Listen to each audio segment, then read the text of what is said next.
seja muito bem-vindo ao nosso podcast Conexão Materna. Ser mãe já é por si só um dos papéis mais desafiadores que existe. Agora imagina ser mãe de 3 filhos, empreender, administrar uma empresa, cuidar da família e ainda decidir participar de forma mais ativa na vida pública. A nossa convidada de hoje vive exatamente essa realidade. Ela é empresária do ramo gastronômico, apaixonada pela cozinha, acredita na força do empreendedorismo feminino e defende que quando uma mulher conquista independência financeira, toda a família pode mudar de vida. Mas, acima de tudo, ela é mãe. Estamos falando de Jéssica Riva, mãe de 3 filhas, empresária, é uma mulher que tem se colocado no debate público sobre temas que impactam diretamente a vida das famílias, especialmente quando falamos de mulheres, maternidade e proteção à infância. Jéssica também vem de uma família conhecida na política. Ela é filha do deputado Riva e da irmã deputada estadual Janaína Riva, que há anos atua em defesa das mulheres, crianças e adolescentes no nosso estado. Mas hoje não queremos só saber da ligação familiar, queremos conhecer a trajetória e o olhar da própria Jéssica, a mulher por trás dos títulos, a mãe que vive desafio da vida real e alguém que acredita que cuidar das mulheres e das crianças e cuidar do futuro da sociedade é importante. Jéssica, muito bem-vinda ao nosso Conexão Materna. Obrigada, é um prazer para mim estar aqui falando de um assunto que eu adoro, que é a maternidade. Eu amo ser mãe, eu tenho 3 meninas lindas, Larissa de 6 aninhos, a Aira 2 anos e a Minha 1 ano. E quero mais filhos, né, meu marido tá meio fugindo, mas já estou convencendo ele. Eu amo ser mãe, não é fácil, né, como você fez a introdução, Miriam, falar, de ser mãe hoje sendo empresária, sendo pré-candidata a deputado estadual. Antes já não era fácil, agora como pré-candidata a deputado estadual, ainda mais difícil. Mas quando a gente faz o que a gente ama, a gente faz com amor, a gente se dedica, a gente faz com seriedade, elas entendem. Eu venho conversando, por mais pequenininha que elas sejam, eu conversei com elas quando eu me coloquei como pré-candidata, falei que eu ia ter mais viagens, que eu ia me ausentar. E assim, lógico, tem vezes que elas pedem para ficar mais em casa, faz aquele dengo, mas eu tenho também um marido que é um excelente pai, que é um companheiro meu e que tem aí feito as vezes da mãe quando eu tô fora. Tanto que ele tem feito várias coisas erradas. Eu falo: "Amor, por que que você tá fazendo isso?" "Porque elas estão com saudade de você." Daí eu deixo. Ele tá levando a Aira pra escola sentado, né, na cadeira do motorista. Falei: "Por quê?" "Porque ela tá mais dengosa." Então a gente vai, né, um toma lá da cá, tem dia da atenção para um, tem dia da atenção para outro, tem dia da atenção, para as agendas, tem dia da atenção para a empresa, tem dia não consegue dar atenção para nada, mas tudo dá certo no final, porque a gente faz, né, como eu falei, com seriedade, com compromisso, com muito carinho, com muito amor. E Jéssica, quem é Jéssica Riva? Dentro de casa, mãe? Olha, lá na minha casa não tem uma fama muito boa, tá. É, lá na minha casa, minha, até ainda tô bem, tá, mas na minha núcleo pai, mãe, irmãos, eles falam que eu sou muito teimosa, mas eu sempre fui determinada. De criancinha, eu era aquela pessoa que brigava pelo aquilo que eu acreditava, sou assim até hoje. Quando eu falo na minha, marido e filhas, a gente estabeleceu uma rotina pra gente tentar, toda mãe sabe, né, sem com rotina é difícil, imagina sem. Então hoje a gente tem uma rotina que ajuda muito nesse dia a dia, ajuda muito na estabilidade do humor de todo mundo, então, melhorou muito, porque eu falo, Miriam, ninguém ensina a ser mãe, né. Não. Então quando eu me tornei mãe da Larissa, eu fazia tudo instintivamente. Depois eu fui: "Opa, espera lá, isso aqui não tá dando certo", então eu recalculei a rota e tive que, mudar isso e estabelecer essa rotina. Eu sou uma meninona, sabe, eu sou brincalhona. Esses dias eu postei um vídeo no meu Instagram, o pessoal falou pra mim: "Nossa, eu não sabia que você era assim", sendo que todo mundo me conhece e sabe que eu sou exatamente assim, daquele jeito que eu postei. Mas eu sou sim séria e brigo pelo aquilo que eu acredito, desde sempre, desde criancinha. Eu levo muito a sério os meus princípios, sou uma pessoa que não negocia princípios. Mas costumo falar também, não tenho compromisso com erro. Se eu vejo que eu errei alguma coisa, logo em seguida eu me retrato, eu mudo de ideia, mudo de opinião, não tem problema com isso. A minha mãe é escorpião, então ela fala: "Ah, Jéssica perdoa todo mundo." Sim, eu perdoo todo mundo da mesma forma que eu quero ser perdoada, né, gente, porque a gente erra, nós somos seres humanos. Mas normalmente eu levo bem a sério os meus princípios, eu levo bem a sério o que eu acredito, as minhas lutas. Eu sou essa pessoa, determinada, uma mulher determinada. E na sua vida, o que a maternidade mudou em você? Ah, completamente, tudo. Tudo. Hoje ser mãe é tudo para mim. Eu falo que, eu me coloco como pré-candidata a deputada estadual, e eu fico até, né, sentimental quando eu vejo aquelas mães falando bem assim: "Ah, que o projeto de vida delas é ser mãe", como se a gente, mãe que trabalhasse, mãe que é empresária, mãe que está na vida pública, não estivesse optando pelos filhos. Mas é justamente por conta dos meus filhos que eu opto pela vida pública, que eu opto por ser uma empresária, que eu opto por trabalhar. Nada contra, né, as Sim, mães, pelo contrário, eu acho um trabalho digno, eu acho um trabalho, mais exaustivo do que o nosso. sim. Mas eu acho que a gente tem que mudar esse olhar e compreender que algumas mães não podem se dedicar, 100%, né, não ter outro trabalho, aos filhos. A gente também tem que entender que algumas mães precisam, por um motivo ou por outro, não só financeiro, estar no trabalhando, estar na vida pública, que é o meu caso. Eu poderia optar por ficar na vida privada, é mais tranquilo mesmo. Mas fazer o quê? A gente é apaixonado lá em casa por política. E eu também poderia optar por não estar na vida privada. "Ah, eu vou me dedicar", mas eu entendo a importância disso também para as minhas filhas. Eu cresci vendo minha mãe trabalhar. E o trabalho naquela época, ele era até um pouco diferente do que ele é hoje. Na época, talvez a gente nem entendia como trabalho, mas sempre foi. Eu falo que, existe um mundo irreal que fala: "Ah, eu queria ser aquela mãe do campo e fazer bolo para os meus filhos, né, e dedicar aos estudos dele". Gente, a minha avó era essa mãe, não é assim que funciona. Ela acordava muito cedo, fazia queijo, limpava a casa. Aí tinha 9 filhos, se eu não me engano, minha avó Mariquinha acho que teve 9 filhos. Né, e brigava com um filho ou com o outro, os filhos estavam brigando, aí arrumava filho, aí eles se arrumavam, né, porque esses dias eu falei: "Como que dava conta, né, de cuidar de tudo isso de criança?". Aí meu pai falou pra mim, falou: "Olha, a criação era diferente, né, a gente se dava conta". E não era fácil ser mãe naquele tempo, não é essa, fazer bolo, acordar com os pássaros cantando, não, não funcionava assim. Então, eu acho que a vida da mulher ela não mudou muito, tá, da mulher que trabalha e da mulher que trabalha em casa também, ela não mudou muito. A gente sempre se dedicou mais, a gente sempre se esforçou mais, a gente sabe que ser mulher é um trabalho incansável, é um trabalho, né, dioturno. Sim.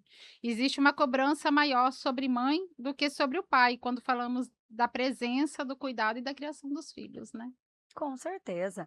Eu levo minhas filhas para a escola praticamente todos os dias. Agora com a campanha, né, pré-campanha, eu estou viajando bastante, então quando eu viajo, leva o meu marido ou o motorista. Mas eu lembro que eu levava e buscava todos os dias em todos os compromissos até, sei lá, 15, 20 dias atrás. E a minha comadre, minha vizinha Isabelle, fiquei super chateada com ela, tá? Porque a primeira vez, ou segunda, sei lá, que ela viu meu marido, porque antes muito poucas as vezes eu precisava desse apoio. Sim, E ela viu meu marido levando, amiga, olha, ele é um paizão, né? E sim, como eu falei agora há pouco, meu marido é maravilhoso, ele é um paizão, mas eu sou o quê? Então, isso me faz o quê? Poxa, eu sou uma mãezona, sabe, eu faço tudo, e mesmo não podendo, agora em meio às agendas, eu faço questão. Hoje eu peguei a Aira, porque ela não estava meio quentinha, e mesmo assim ela queria ir pra escola, e a mãe tem esse negócio de sim. sentir o filho, né. Eu senti que ela não estava legal, eu insisti pra ela ficar em casa, ela falou: "Não, eu quero ir com você". Aí hoje é aniversário do meu irmão, eu queria passar, dar um beijo nele antes de um compromisso. Eu falei: "Então vamos com a mamãe". Aí eu cheguei na casa da minha mãe, porque a minha intenção era levar ela e depois deixar ela na escola, mas eu sabia que ela não estava muito legal, eu não queria que ela fosse pra escola e ela insistindo em ir pra escola. Levei ela e ela ficou mais quietinha, foi no colo da vovó, aquele dengo de vó, né, já ficou por lá, já dormiu. Então assim, eu vejo que isso é muito feminino, sabe, Sim, o masculino não tem, né, esse tato, não tem esse sentir de como a criança tá, e daí mudar a rotina. Não, se eu deixasse, em casa uma ordem, digamos assim, para o meu marido levá-las para a escola, simplesmente ele ia vesti-las e levá-las para a escola. sim. Ele não ia ter esse tato, sabe. Isso é da mulher, não é uma Não. crítica aos homens, Uhum. né. E eu adoro isso, ser meu, sabe, eu adoro ser necessária nisso, ser imprescindível nisso, ser insubstituível nisso. Eu acho que, o melhor cenário da vida da mulher é a maternidade, Sim. porque lá ninguém substitui ela. sim, não, Então é isso é incrível, insubstituível. né. Aham. E como lidar com a culpa que muitas mães sente ao tentar equilibrar a carreira, filhos e a vida pessoal? Olha, muita maturidade, a gente tem que trabalhar muito o nosso psicológico. Eu vejo que quando eu falo, Miriam, das mulheres no lugar de vulnerabilidade, vamos tirar dessas pessoas em vulnerabilidade, em extrema pobreza, vamos falar de mulheres comuns. Essas mulheres estão exaustas. Então, o que acontece hoje com a mulher? A mulher, ela acha que ela está falhando em tudo. E ela está cansada. A própria mulher que tem o trabalho em casa, com os filhos, ela não se sente valorizada. Então, quando a gente fala sobre o que fazer, sempre vai ter uma culpa, né? Quando minha filha pede para eu ficar, eu tenho uma culpa. Quando minha filha fala que está com saudade, eu tenho uma culpa. A culpa é normal. Eu acho que isso nos faz humanos. Não Sim. seria normal a gente não senti-la. Mas quando a gente entende que a gente está fazendo um bem maior, que a gente está trabalhando em prol dos nossos ideais, que a gente está buscando os nossos ideais, que eu estou buscando essa representatividade para as minhas filhas, que eu quero que minhas filhas se orgulhem de mim, que minhas filhas se orgulham de mim, elas já se orgulham, elas falam de mim com orgulho. É algo que não tem preço, então a culpa vai ter, mas eu entendo que quando a gente entende os nossos objetivos, quando a gente entende pelo que a gente trabalha, pelo que a gente luta, pelo que a gente sai de casa, isso fica mais tranquilo na nossa cabeça, com certeza. E a gente faz por eles, né? Com certeza. E é por eles esse trabalho. Por exemplo, você indo agora buscar, uma eleição agora para querer ser deputada, o que você vai fazer também é pensando neles, na Claro. proteção deles, até para defesa das mulheres, para defesa até porque você tem 3 filhas, né. Com certeza. Eu vi esses dias uma fala da Janaína e eu achei muito interessante, porque ela falou: Olha, eu já contribuí o que eu podia como deputada estadual e eu preciso de mais espaço. Se seus filhos não estão seguros, os meus também não estão. E isso é muito real, porque a gente vive numa bolha, né? A gente vive numa bolha, a gente Sim, está numa escola particular, a gente tem uma pessoa em casa, uma babá que nos ajuda com o cuidado da criança, a gente tem uma mulher, e sempre, assim, claro que existem os homens, tá? E a gente é muito grata a sim, eles também, sim. mas é quase sempre uma mulher. Porque por trás da minha casa, quando eu venho trabalhar, existe uma mulher limpando a minha casa e lavando a minha roupa.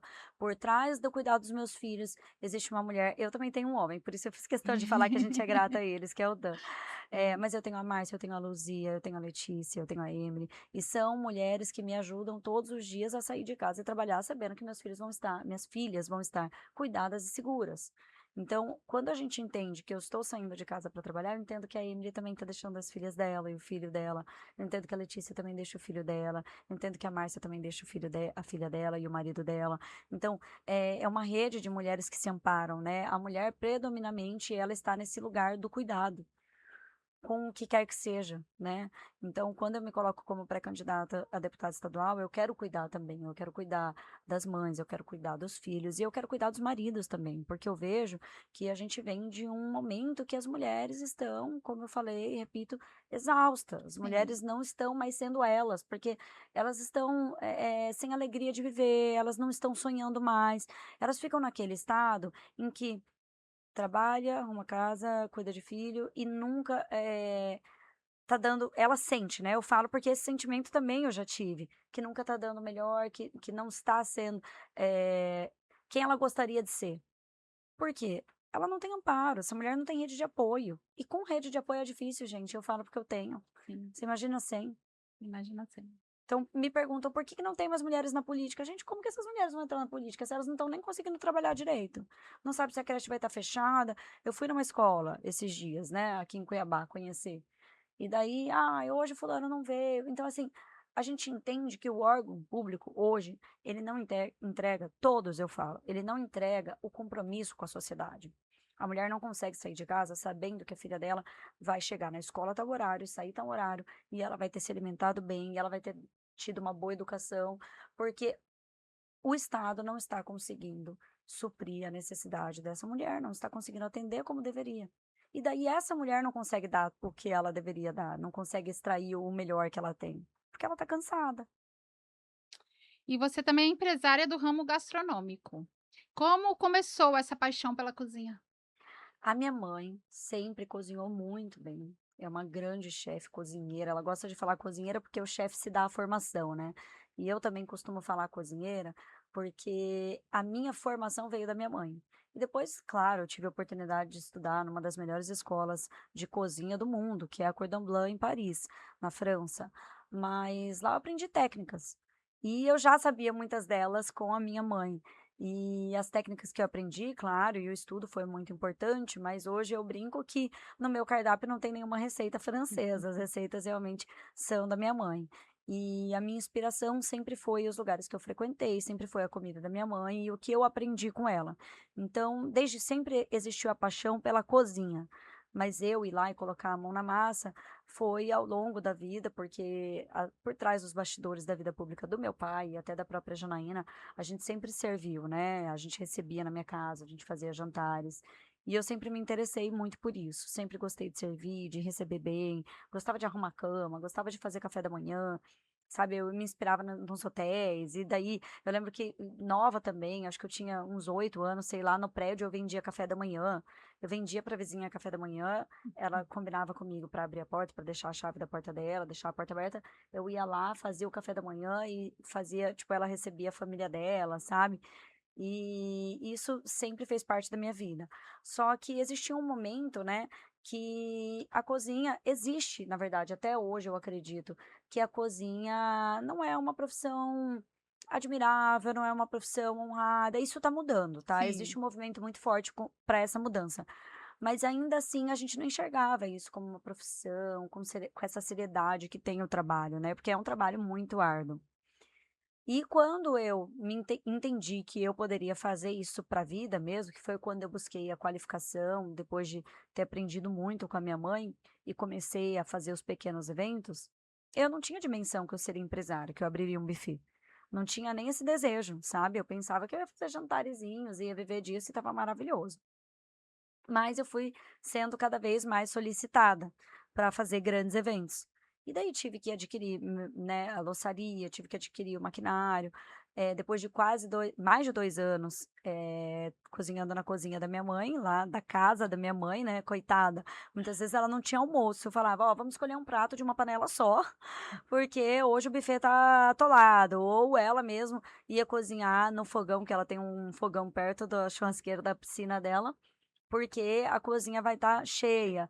E daí fiz uma cozinha industrial lá, né, no terreno logo atrás da casa dos meus pais, mas ainda assim não tinha dimensão do que seria. E hoje vou abrir um restaurante, estou abrindo um restaurante, estou muito feliz com o caminho do buffet. Não estou aonde eu quero estar ainda, né? Tem muito a se trabalhar. Eu sempre falo da Dona Leila e da Ariane Maluf, elas são grandes inspirações, não são as duas, né? A Adele, a Alexa, o próprio Alan, eles são inspirações para mim, porque de criancinha é a referência que a gente tinha. Eles fizeram todos os eventos, né? Casamento do meu irmão, da minha irmã. E são pessoas que levam muito a sério esse trabalho, que trabalham há muitos anos, é um trabalho muito árduo para chegar e conquistar tudo que eles têm hoje. Eles têm, acho que hoje, 5 espaços físicos de eventos.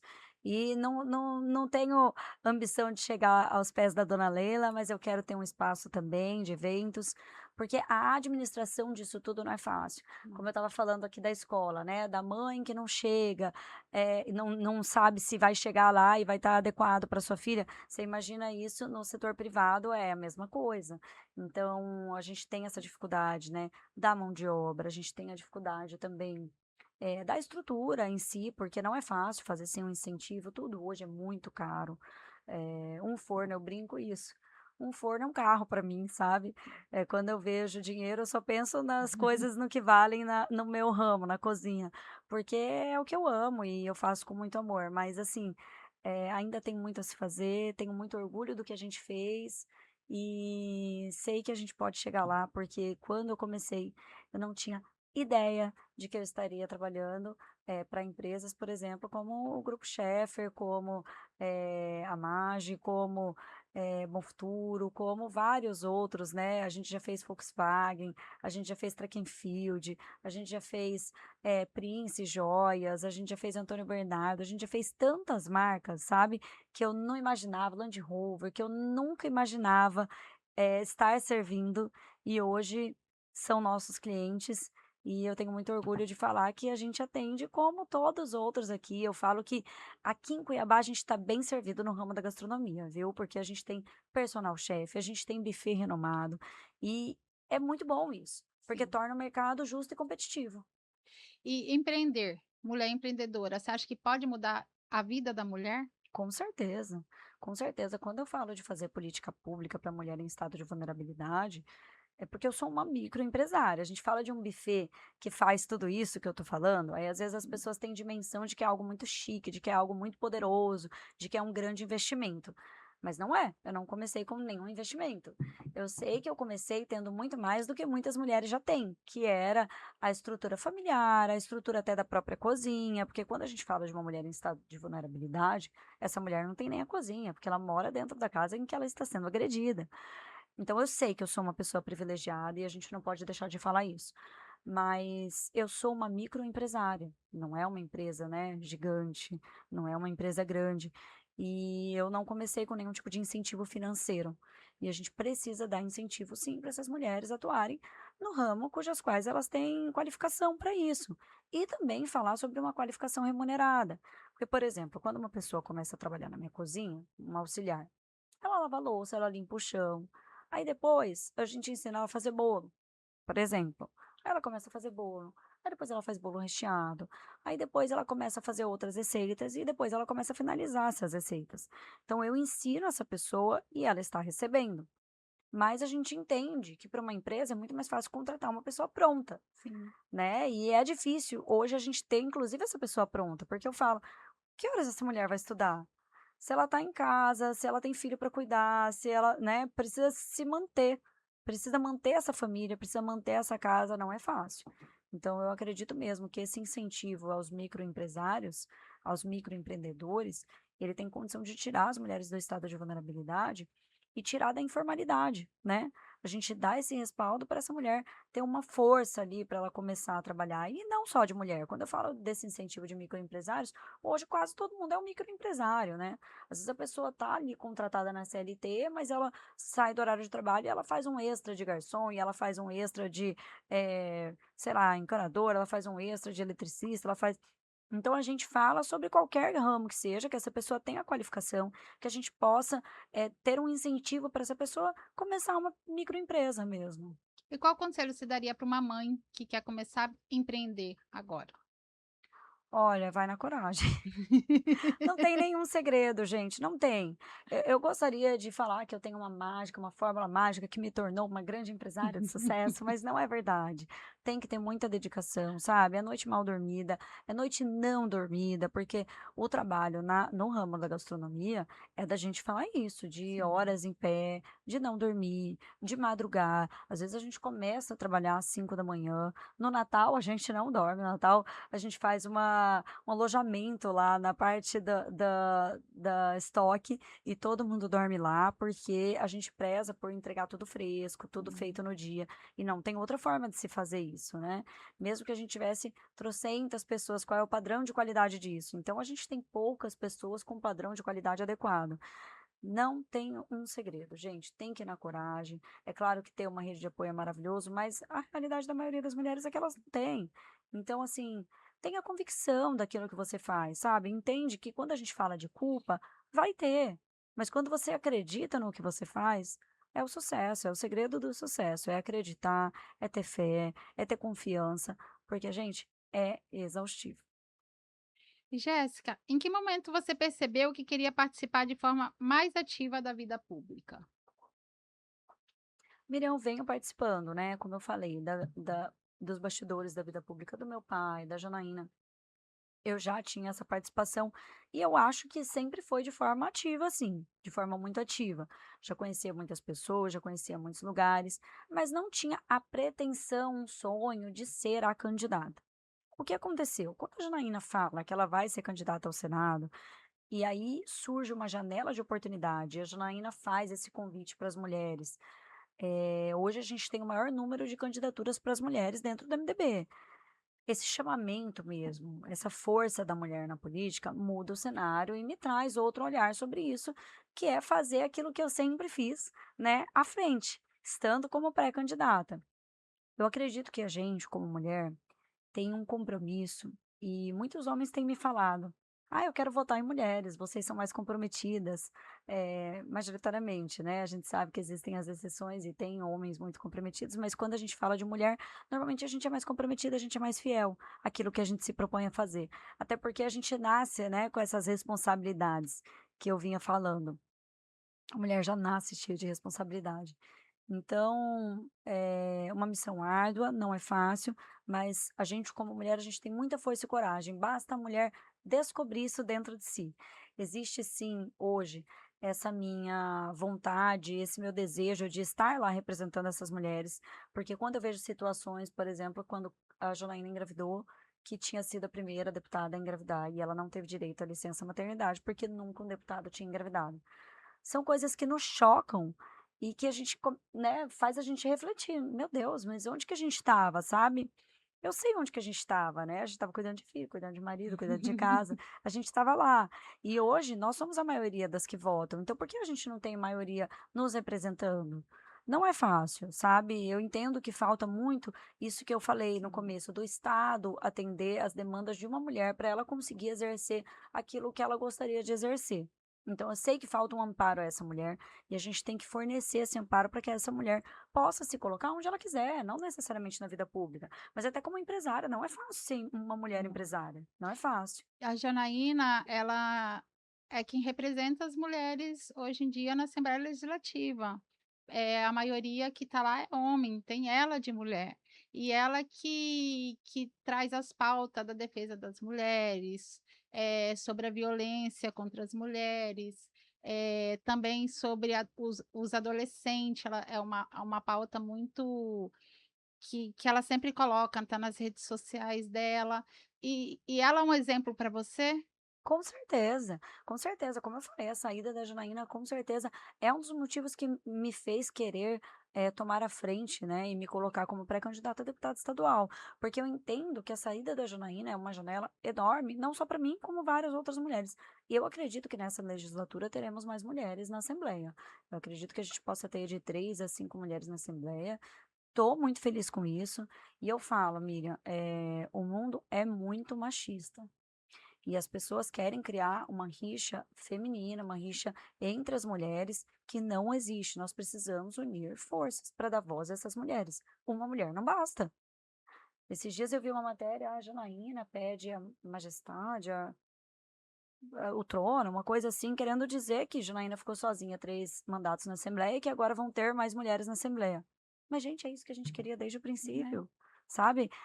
A mulher, eu brinco até que homem é muito mais ciumento que as mulheres e eles Sim, não sabem disso, sim. tá? A mulher, ela não tira, não perde o seu destaque Não, por ter outras mulheres com ela, pelo contrário, eu acho que ela se destaca empoderando, dando voz a essas outras outras mulheres. mulheres, também Olha o que a acho. Janaína fez agora como presidente do MDB, o número de mulheres que a gente está afiliado, o número de mulheres que a gente tem como pré-candidatas, isso para ela é um ganho, isso para ela é o poder. Isso é uma demonstração do poder que a política que ela fez teve e tem. Então ela é um orgulho muito grande para mim, eu me inspiro muito nela, eu quero chegar aos pés dela, eu brinco com ela como, representante da população mato-grossense, e eu sei que eu tenho capacidade, eu sei que eu tenho coragem para fazer isso. E você acredita que você, como mãe, leva um olhar diferente para a política? Com certeza, eu e todas as outras mulheres. Sim. E eu acho que eu me destaco com esse olhar da maternidade, com esse olhar sensível da mulher, que é próprio do feminino, e com esse conhecimento da empreendedora. Fora os bastidores da vida pública, porque eu conheço a política de perto, eu conheço as necessidades, eu conheço as carências, eu conheço os municípios, eu conheço as pessoas. Então, para além de tudo isso, eu acho que o que me difere, o que me destaca, é esse meu olhar mesmo humano, sabe? E todo esse restante, todo o olhar materno e o empreendedorismo, isso daí são vantagens que eu tenho, eu acredito. E que pautas que precisam ganhar mais espaço na Assembleia Legislativa? É a própria pauta da mulher, porque existem homens que falam, tá? A gente Sim. precisa ser justa também, mas a nossa vivência não tem ninguém que fale por nós. Então é a própria pauta da mulher, é sim a pauta das crianças, é sim a pauta dos adolescentes. E daí a gente vai lá. Ah, você é mulher, você vai falar só sobre isso? Não. Então, a Janaína, ela é um exemplo disso, e quando eu falo que eu me orgulho muito, dela, é por isso, porque ela fez a defesa do agro, ela fez a defesa dos servidores, ela fez a defesa do municipalismo, ela fez todas essas defesas do que foi importante e é importante para Mato Grosso. E Do assim SAMU, né, que agora voltou exatamente. o Então, SAMU. quando é uma pauta em favor da Uhum, sociedade, quando precisa se posicionar, a Janaína está lá. tá lá. Então, é essa pessoa que eu quero que eu vou ser.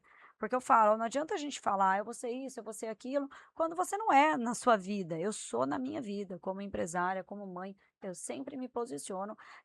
No começo, quando você perguntou quem sou eu, essa sou eu. Eu sempre me posiciono quando precisa. Eu sempre me posiciono quando eu acho que não está justo, quando eu acho que não está correto. Então, eu sou essa pessoa que briga pelo aquilo que eu acredito, sim. Mas eu trago isso tudo. Eu trago esse olhar da mãe, eu trago esse olhar da empresária, eu trago esse olhar de mulher mesmo, que nos difere, né? A gente sabe que nos difere, e isso é o que fazem também os homens gostar da gente, desse Sim. carinho, desse cuidado que a gente coloca em tudo que a gente se compromete a fazer. E Mato Grosso, infelizmente, tem número muito preocupante quando falamos de violência contra a mulher, o feminicídio. Como mulher e mãe, como você enxerga essa realidade? Olha, é triste, né? Quando eu falo que a Janaína foi a única mulher, isso não é. E daí a gente volta naquela fala machista, vai perder a majestade. Isso não é algo que nos orgulha. Hum. Quando a gente fala que Janaína está todo tempo falando sobre os números alarmantes de feminicídio, isso não nos orgulha. Então eu quero falar dessa mulher antes, né, dela virar um índice, dela virar um número, e trazer políticas públicas que impactem a vida dela de verdade. Falar de horário de creche estendida, falar de horário de escola estendida, falar da qualidade da alimentação dessas crianças na própria escola, falar da segurança dessas crianças, porque quando elas estão na escola, nas creches, a mãe tem a tranquilidade de que os filhos estão seguros. Enfim, a gente quer fazer política eh, com melhorias para a vida das mulheres, que no geral impactam a vida das crianças, dos adolescentes, dos homens, da família. A gente quer resgatar isso, essa dignidade da pessoa, para ela voltar a viver com sonhos que sejam possíveis de se realizar, que ela ambicione isso. E Mato Grosso é, por segundo ano consecutivo, campeão de feminicídio. Como que faz para esse número parar de crescer? Porque por mais que o Estado fala que está fazendo, por mais que aparece na televisão várias propaganda, o número não para de crescer, é todo dia um feminicídio novo.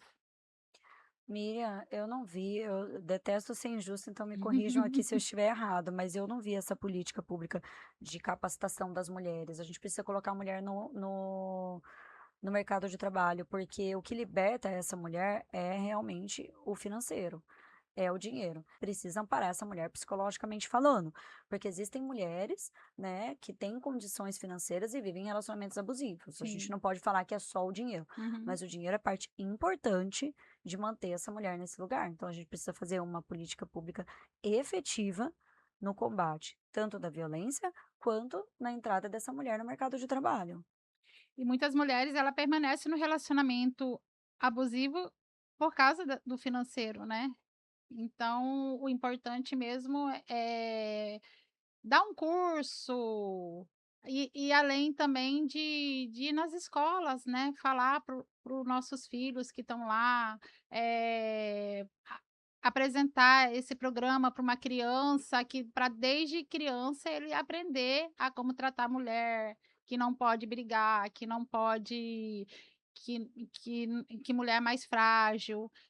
Eu tenho filhos gêmeos, de 12 anos, eu sempre falo para o meu filho: "Você sempre protege sua irmã e você nunca, nunca, encosta numa menina, sempre respeita". Miriam, com certeza. Eu acho que essa política voltada às crianças e adolescentes é de extrema importância.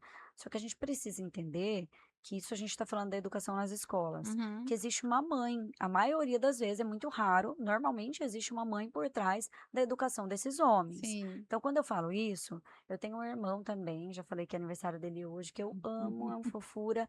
Ele sempre foi muito carinhoso comigo, e com a minha irmã, sempre nos tratou, assim, impecavelmente bem. Isso sempre foi esse respeito sempre foi algo exigido dentro da minha casa mesmo. Mas aí eu volto, minha mãe fica brava, gente, ela fala que todo lugar que eu vou fala mal dela, mas é que eu coloco eu também, é porque eu não tenho filho homem, mas eu me coloco Sim, nessa jogada também, que se eu tivesse, eu acho que eu cometeria os mesmos erros. A gente não trata igual os meninos e as meninas, a gente não dá as mesmas obrigações. Eu mesmo, como mulher, sou machista.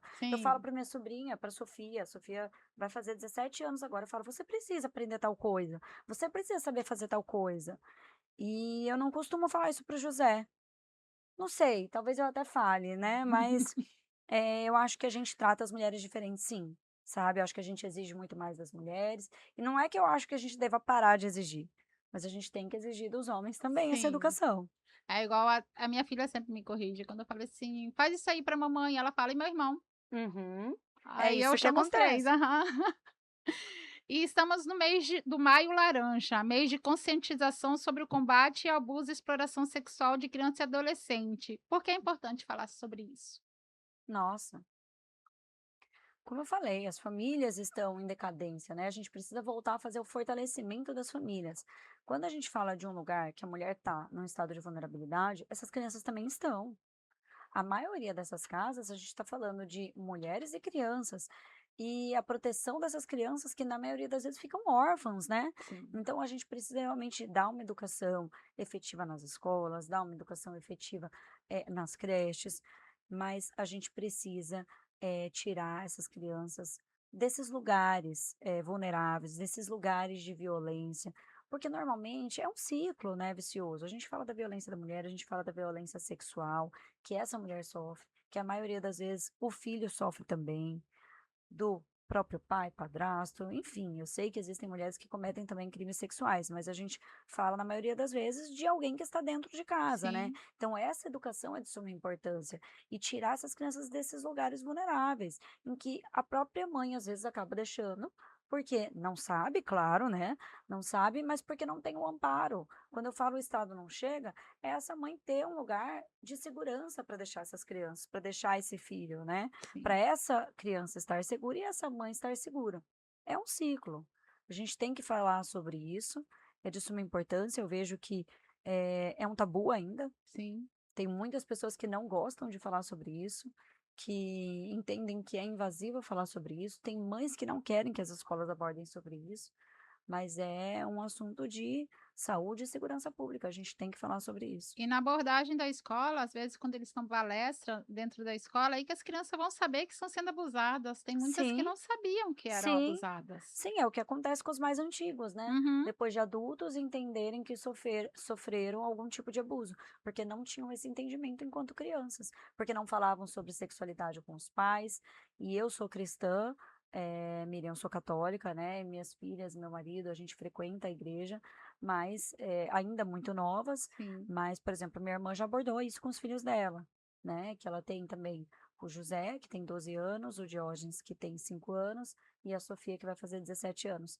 E eu vou te falar, como mãe de menina, pra gente tudo é mais inseguro. A gente, uhum, tem medo de andar daqui para cá.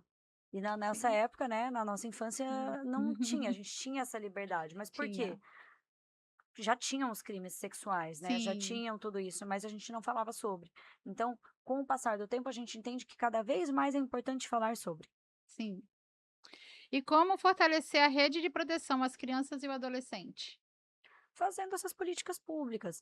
Eu acho que a gente precisa hoje realmente fazer esse fortalecimento à família, entender que tem que falar sobre sexualidade, entender que tem que falar sobre a agressão, entender que tem que falar sobre o machismo, entender que tem que falar sobre a vulnerabilidade, sobre a agressão. As crianças têm tudo isso como um tabu hoje.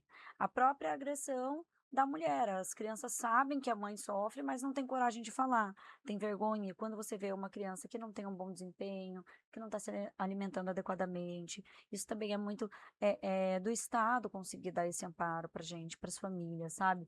Ter um olhar sensível, eu vejo na onde eu ando e com quem eu converso, muitas vezes acaba ficando até para o professor esse papel, tá? De entender que a criança não está adequada. A gente conseguiu colocar psicólogos nas escolas, isso é tão importante, e as pessoas ainda tratam a saúde mental com banalidade, como algo supérfluo, como algo de luxo, e não é. E não é. Quando a gente começa a trazer um equilíbrio emocional, trazer, uma uma sensatez para aquela pessoa entender o que ela vive, isso liberta as crianças da violência. E Jéssica, quando você olha para o futuro dos seus filhos, que tipo de sociedade você gostaria de ver? Ah, eu gostaria de poder deixar minhas filhas andarem na rua sem ter medo. Eu gostaria que elas não tivessem medo, porque eu coloco medo nelas, porque Sim. a insegurança está aí, precisa ser falado, né? Para a gente sofrer o menor impacto possível, se é possível. Eu gostaria realmente das mulheres terem liberdade, das minhas filhas terem liberdade, para elas serem o que elas quiserem. Eu não tive essa liberdade para eu ser o que eu queria. Eu não tive. Eu fui trabalhando e lutando por isso. A minha mãe não teve, a minha irmã não teve, e não tem até hoje, tá? Eu vejo constantemente a Janaína lutando pelo espaço dela lá dentro, mesmo sendo a deputada mais votada da Assembleia. É uma luta constante. Para nós mulheres, é uma luta constante. O que precisa mudar hoje para que as meninas cresçam em um estado mais seguro? Essas políticas públicas, Miriam, quando eu falo de mulheres, quando eu falo de crianças, adolescentes, a gente está falando da família, né? A gente precisa fazer o fortalecimento das famílias, a gente precisa, sim, que o Estado chegue, né, com uma segurança mais adequada, melhor, que o Estado chegue com uma educação mais adequada, a gente precisa ter dignidade na saúde, não ficar mendigando, gente. Olha, eu tenho um grupo que só atende casos de saúde no estado de Mato Grosso. Muito antes de eu estar pré-candidata, através do gabinete da Janaína, a gente faz esse apoio, a gente atende essas pessoas. E é pessoas todos os dias mendigando pelo básico, sabe? Então, dar dignidade para a vida dessas pessoas, a gente vai conseguir ter um mundo mais seguro, um estado mais seguro para essas mulheres, para essas crianças, para esses adolescentes. E a gente fala do fortalecimento da família, da gente ter uma tranquilidade, da gente voltar a ter aquela família saudável, sabe? Em que Deus está em primeiro lugar. Quando a gente fala sobre isso, a gente fala que uma família que tem Deus não tem agressão. A gente entende que existe, sim, essa questão psicológica, né? Das crianças, das mães, dos pais. O agressor, ele não está bem psicologicamente falando, né? Ele não é uma pessoa que, na maioria dos casos, tá? Que percebe que está cometendo as Sim. agressões. Até chegar ao cúmulo, ao ápice, né? E as tristezas que vem acontecendo aí no nosso estado. A pessoa normalmente não sabe que isso está acontecendo com ela. Então, a gente, como Estado, a gente precisa dar esse fortalecimento, dar esse amparo. E qual mensagem você deixa aí para todas as mamães que estão nos ouvindo? Olha, ser mãe, a gente costuma falar, né, várias coisas maravilhosas, mas a gente entende que as mulheres hoje já sabem que o papel que elas assumem é um papel que leva à exaustão. A maioria das mulheres hoje já tem essa consciência, já buscam estar saudáveis nesse aspecto, mas a maioria delas não tem as condições que a gente tem. Então, quando eu falo que eu não tive um incentivo financeiro, eu tive outros incentivos que são até muito maiores que esse. Eu tive uma família, que eu tive um amparo, eu tive um casamento estável, eu tenho hoje 3 filhas, eu tenho condição de estar aqui como empresária, como pré-candidata, e isso é um lugar de muito privilégio. Então, o que eu realmente gostaria de um estado em que isso não fosse um privilégio, que isso fosse uma condição de escolha, que isso fosse uma condição de decisão da mulher. Eu quero colocar aqui para mim, mesmo sendo, tendo todo esse amparo, tendo todo esse privilégio, não foi fácil. Então, para a maioria das mulheres deve ser mais difícil ainda. Mas que a gente tem coragem, a gente tem determinação, tudo que a gente faz, a gente coloca muito amor e por isso a gente se destaca em todos os lugares que a gente vai. A maioria, Miriam, tenho visitado muitos empresários, eles falam que a maioria das empresas são compostas por mulheres e os cargos de confiança cada vez mais têm sido ocupados por mulheres, porque a mulher tem essa sensibilidade, a mulher tem esse comprometimento e nós precisamos acreditar em nós mesmos. A gente precisa se colocar nesse lugar da gente tomar as rédeas da nossa vida, tomar as rédeas até da nossa família, porque a gente vai ser uma mãe melhor, a gente vai ser uma esposa melhor, a gente vai ser uma mulher melhor, uma empreendedora melhor. Então, eu quero dizer que eu, como pré-candidata, quero o apoio, porque eu preciso chegar na Assembleia para representar e dar voz, e eu quero chegar na Assembleia e representar e dar voz a essas mães, a essas mulheres, mas que eu tenho os mesmos problemas que todas elas, e é um prazer muito grande estar aqui com você, eu te agradeço por me receber. Mas que eu acredito realmente na força da mulher, eu acredito na força, da política, da mulher na política, da mulher no empresariado, da mulher ocupando espaços de poder, porque a mulher é comprometida e dá conta de fazer tudo que ela se propõe e muito mais, com muito amor e com muito mais delicadeza. E Jéssica, quem quiser acompanhar seu trabalho para ir na rede social, como que te encontra? No meu Instagram, @Jéssica Riva, eu tenho postado um pouquinho dessa caminhada da pré-candidatura, mas também minha rotina como mãe, como mulher e como empreendedora. Me segue lá. Jéssica, muito obrigada por compartilhar sua história e da sua visão sobre maternidade, mulheres e crianças. Aqui no Obrigada. Conexão Maternas, acreditamos que fortalecendo a mãe, fortalecemos também a família e a sociedade. Muito Obrigada, obrigada. Miriam. Obrigada. É um prazer estar aqui com vocês.